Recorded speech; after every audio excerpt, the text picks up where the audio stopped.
घटनाचक्र में आपका बहुत बहुत स्वागत है। सबसे पहले आज का एजेंडा। सेक्युलरिज्म के यार्ड में सियासत चमकाने वाले नेताओं की कवायद टाई टाई फिस। बंगाल से टीएमसी, बिहार से आरजेडी और यूपी से बीएसपी रहे सम्मेलन से नदारद। बड़ा सवाल, क्या गैर कांग्रेस गैर भाजपा विकल्प का हो गया अंत?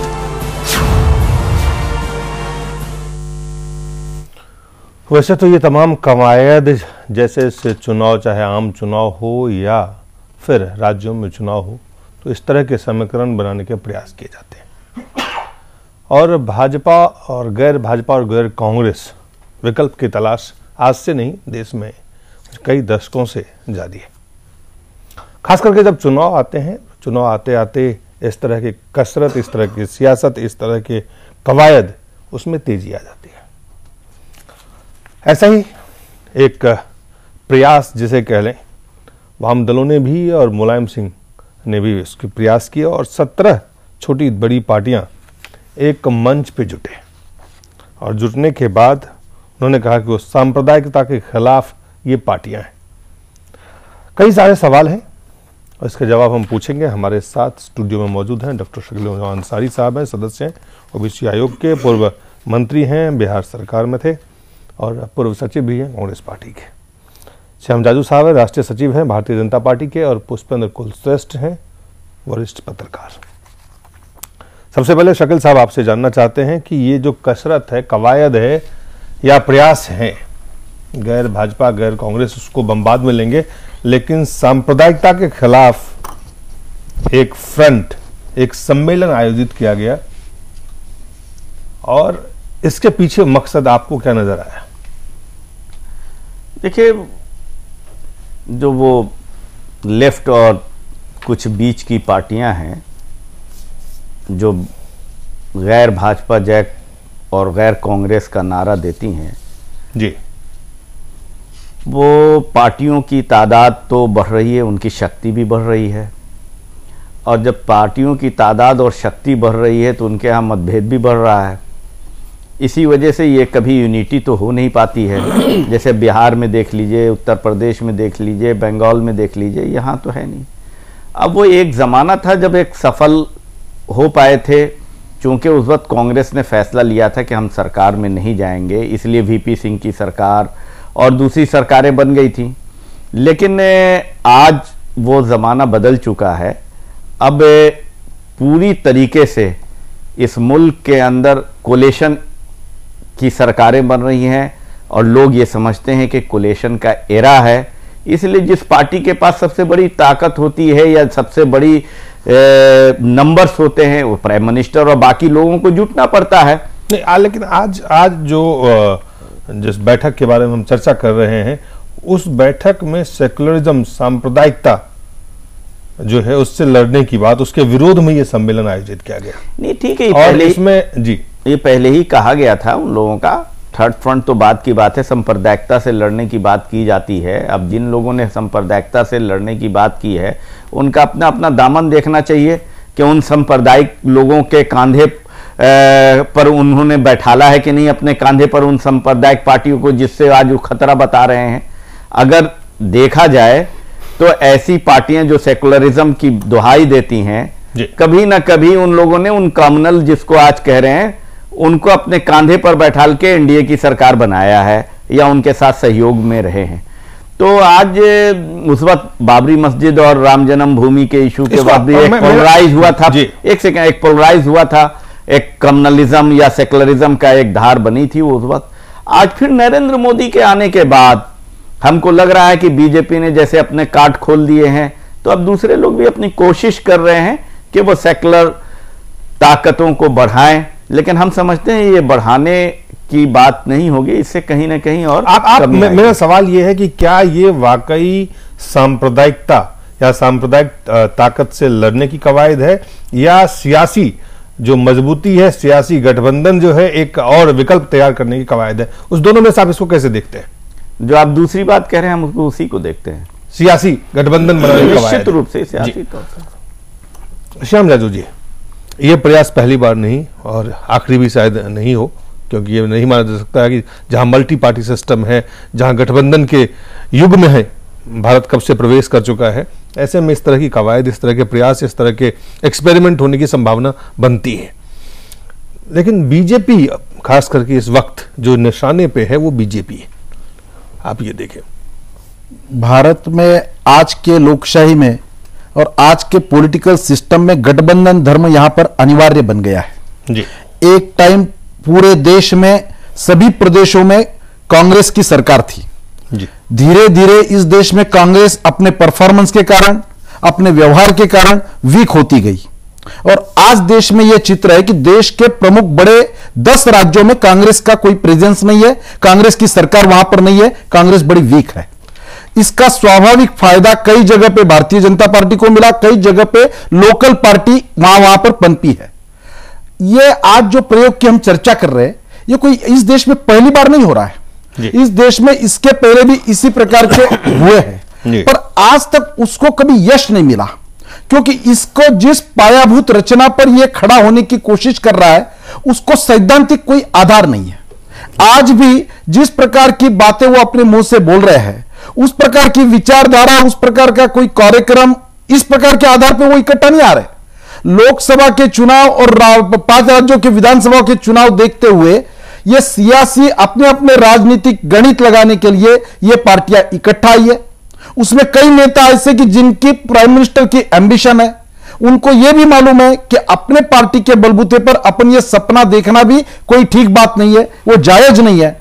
अपनी उस महत्वाकांक्षा के आधार पर ये छोटी मोटी पार्टियों को इकट्ठा करके संख्या में 17 बताए, 18 बताए, जिसका कोई अर्थ नहीं है।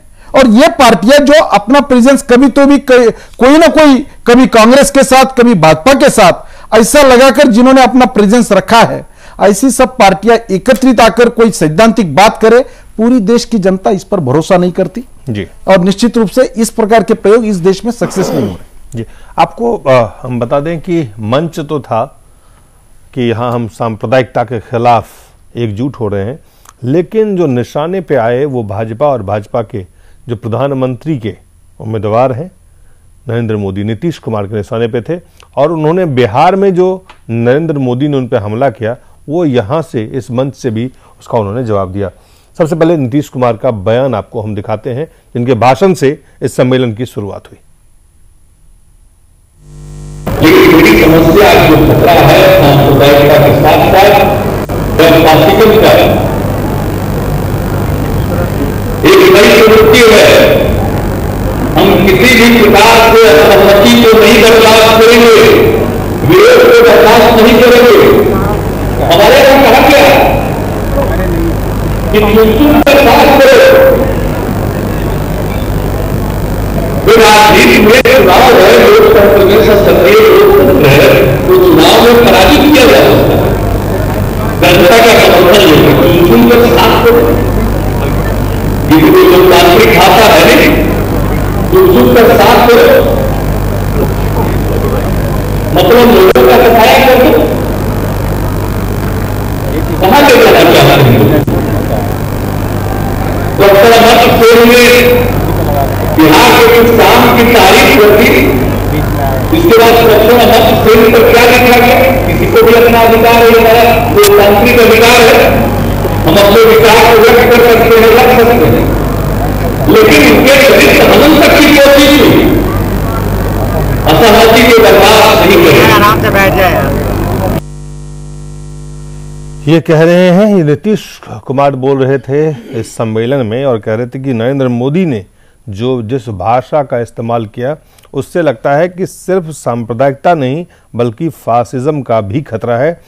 और कहा कि जिस तरह से बिहार में उन्होंने कहा चुन चुन कर साफ करो, तो ये भाषा जो है ये लोकतांत्रिक विरोध की भाषा नहीं है, ये भाषा जो है फासिज्म की है और इसके खिलाफ उन्होंने कहा एकजुट होना चाहिए। पुष्पेंद्र, मंच बनाया और मंच बना करके जो हमला जो निशाने पे थे वो बीजेपी है, नरेंद्र मोदी है, नीतीश कुमार के। देखिए, मुझे लगता है कि नीतीश कुमार और मुलायम सिंह, ये दो लोग दो बड़े सूबों में सत्ता में हैं और मुलायम सिंह के सूबे की लोकसभा सीटें 80 हैं और नीतीश कुमार के बिहार की 40 सीटें हैं और इन दो राज्यों में कोई कुल मिला के 120 सीटें हैं। दोनों की सरकारें और दोनों सरकार में हैं। ये दुकानें फिरका परस्ती के खिलाफ, तीसरे मोर्चे के नाम पे, चौथे मोर्चे के नाम पे, गैर कांग्रेसवाद के नाम पे, भाजपा के दूरी के नाम पे, ये कई बार ये उठापटक इस देश में हो चुकी है। लेकिन इसमें एक और जो महत्वपूर्ण बात है, जो पहले कभी नहीं हुई, जो इस बार हुई है, वो ये है कि तमाम सारे, चाहे मुलायम सिंह हो, नीतीश कुमार हो, और जो लोग भी हों, मैं एनसीपी और जेडीएस के बारे में नहीं कह रहा। जेडीएस ने जिस तरीके से भारतीय जनता पार्टी के कंधे पे अपना मुख्यमंत्री कुमारस्वामी को बनाया था, तब बीजेपी सेकुलर थी। नीतीश कुमार 17 साल से बीजेपी के साथ थे, नरेंद्र मोदी के उस भारतीय जनता पार्टी में होते हुए साथ थे, तब वो सेकुलर थे। मुलायम सिंह के प्रदेश में 107 दंगे होते हैं, अभी हाल का मुलायम सिंह का दंगा मुजफ्फरनगर, उसमें वो एक्सपोज हो चुके हैं, तब भी वो सेकुलर हैं। खैर, ये एक सांप्रदायिकता के खिलाफ खड़े हुए हैं, लेकिन मुझे लगता है ये सेकुलरिस्ट जितने हैं, ये सेकुलर कम्युनलिज्म है, और ये ज्यादा खतरनाक है, क्योंकि इनके ऊपर इतनी चादर, इतनी टोपी लगी हुई है कि ये आप ये कहने को कोई तैयार ही नहीं कि साहब ये तो कम्युनल हो सकते हैं, क्योंकि ये तो बॉर्न सेकुलर है।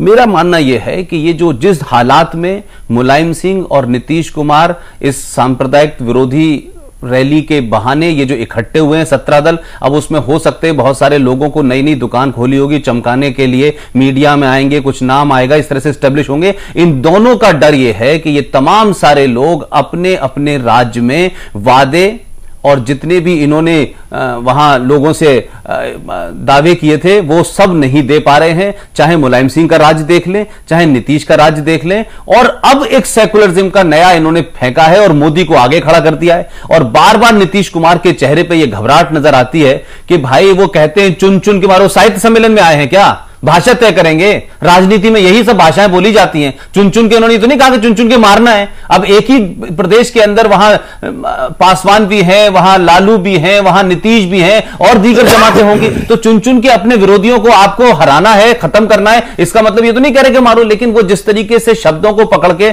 अपने डर को बार बार कह रहे हैं। आप सांप्रदायिकता के खिलाफ बात कर रहे थे, आपके हलक से क्यों नहीं निकला कि इस देश में पहली बार कांग्रेस पार्टी भी अपने सेकुलरिज्म के एजेंडे पे बहुत कुछ एक्सपोज हुई है। जिस तरीके की बातें उनके राजकुमार कर रहे हैं, उपाध्यक्ष कर रहे हैं, वो तमाम सारी सर दी गए। ये सारे लोग इसलिए इकट्ठे हुए हैं कि इनको नरेंद्र मोदी और भारतीय जनता पार्टी की जो भी ताकत बढ़ रही है, चाहे वो मीडिया में दिख रही है, चाहे वो टेलीविजन में दिख रही है, या इनको महसूस हो रही है, या इनके मंत्री अपने ही चिंतन शिविर में मोदी की बढ़ती ताकत को सरे फहरिस्त कहते हैं, तो ये सब उससे घबरा करके उन डरपोक डरे हुए लोगों का एक जमावड़ा था, जिसके तहत न सिर्फ ये अपनी सत्ता बचा पाए, बल्कि इस कम्युनलिज्म और सेकुलरिज्म की लड़ाई में अपनी दुकान को बनाए रखें। इस कवायद के अलावा इसमें कोई राजनीतिक पहल मुझे नजर नहीं आती।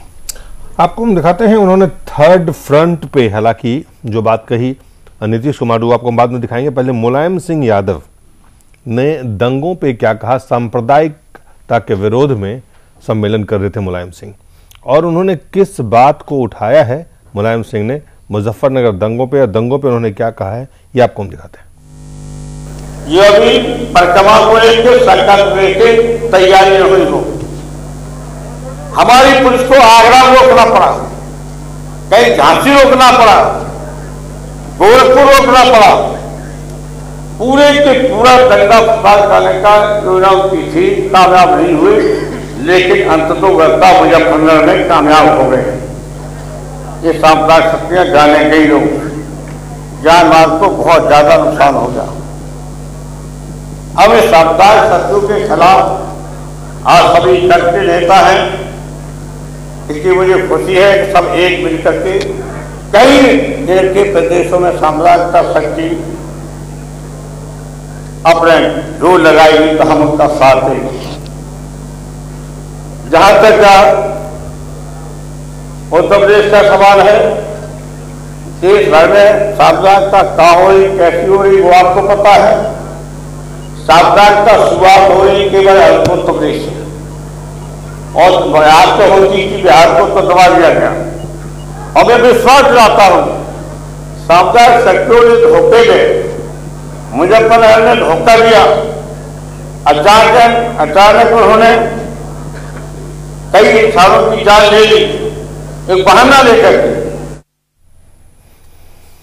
आप सुनने से मुलायम सिंह यादव को। हमारे साथ फोन लाइन पे जुड़े हुए हैं नीरज श्रीवास्तव, प्रवक्ता हैं जनता दल यूनाइटेड के।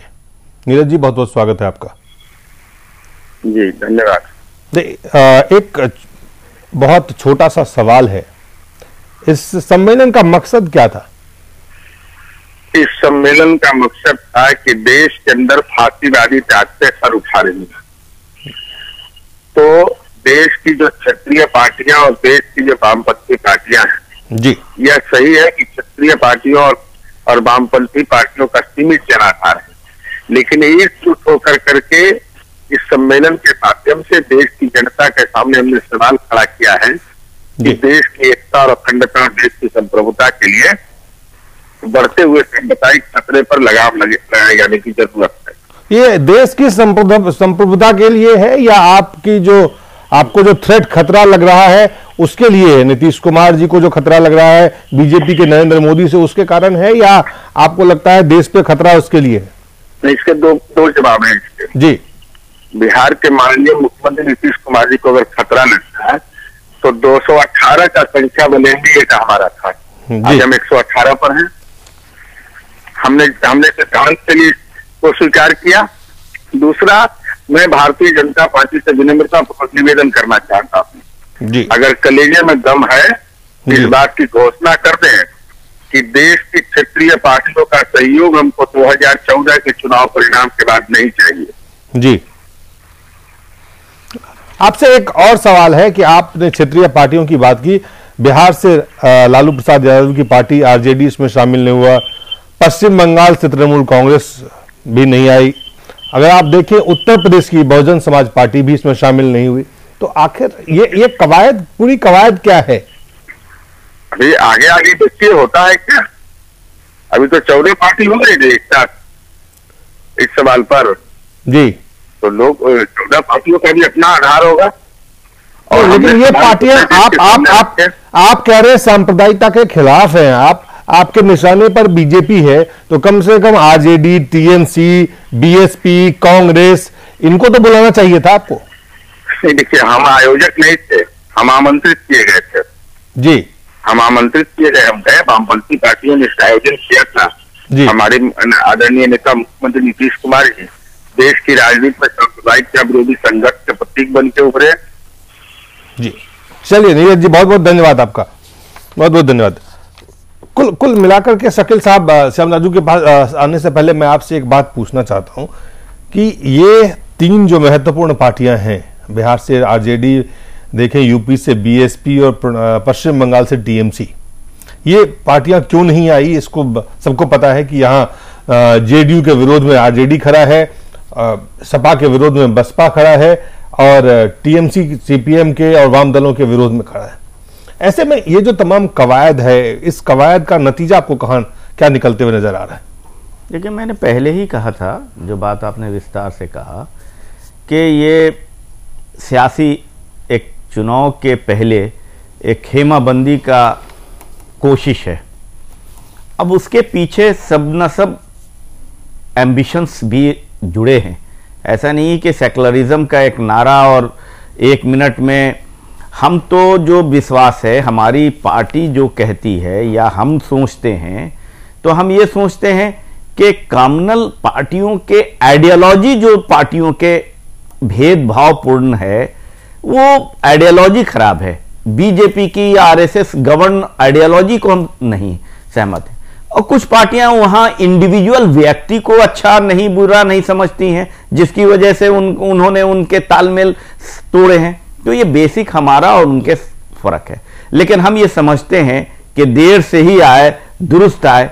अगर कोई आदमी को अगर काफी देर से भी ये समझदारी होती है तो अच्छी है, लेकिन सवाल पैदा ये होता है कि ये एक पॉइंट अगर है कि आज जो सांप्रदायिकता का खतरा है, उस खतरा से मुकाबला के लिए अगर इनकी यूनिटी है तो अच्छी बात है, वेलकम है कि इस देश को बचाना चाहिए। देश में हिंदू, मुस्लिम, सिख, ईसाई सबको एक साथ चलना चाहिए। देश की प्रगति और खुशहाली उसी वक्त हो सकती है जब ये सांप्रदायिकता के नाम पर झंझट ना हो, अमन हो और शांति हो। तो ये डेवलपमेंट के लिए भी आवश्यक है और जरूरी है।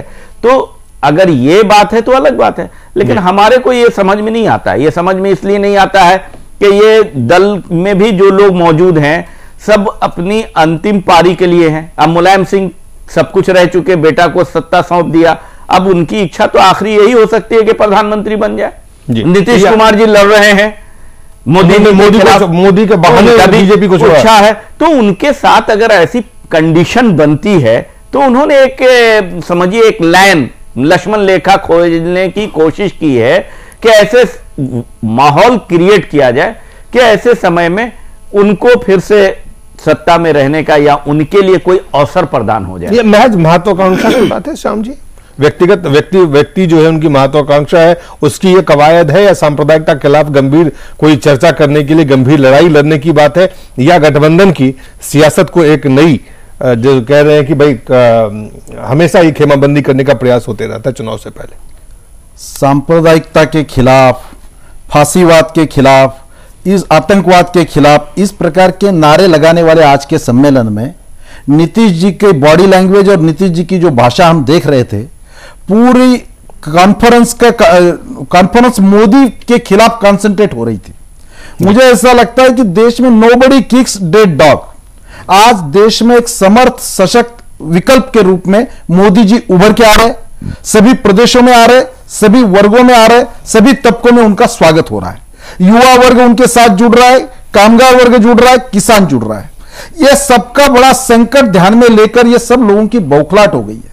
अन्यथा नीतीश जी जैसा एक बिहार जैसे राज्य का मुख्यमंत्री अपने राज्य में एक रैली रैली को असफल कराने के लिए जो जो प्रयत्न हुए, फिर होर्डिंग हटाने के होंगे, बम पर कोई उनका कंट्रोल नहीं था, कानून व्यवस्था काम नहीं कर रही है, मेटल डिटेक्टर, जहां कल उनका राजगीर में सम्मेलन हुआ 5000 की संख्या के लिए वहां मेटल डिटेक्टर लगाए गए, वहां फ्रिस्किंग हो रहा है, वहां सब हम कहते हैं कि सिक्योरिटी के सब मापदंड वहां भी होने चाहिए। पर इतनी बड़ी लाखों की जो रैली हो रही है और रैली के 48 घंटे के बाद भी मंच के इर्द गिर्द लाइव बॉम्ब वहां पर मिल रहे हैं, और ये अपना प्रदेश छोड़कर इस प्रकार की अपनी बौखलाहट व्यक्त करने के लिए, अपनी सुप्त महत्वाकांक्षा जगाने के लिए और इस प्रकार का वीक सहारा लेते हुए जो सिद्धांत मान रहे, पूरा देश इसको देख रहा है। बहुत हास्यास्पद बयान उन्होंने आज किए। उन्होंने कहा कि हम ये बर्दाश्त नहीं करेंगे इस प्रकार की भाषा। मुझे ऐसा सुनाई दे रहा था कि वो कह रहे थे कि तिवारी जी की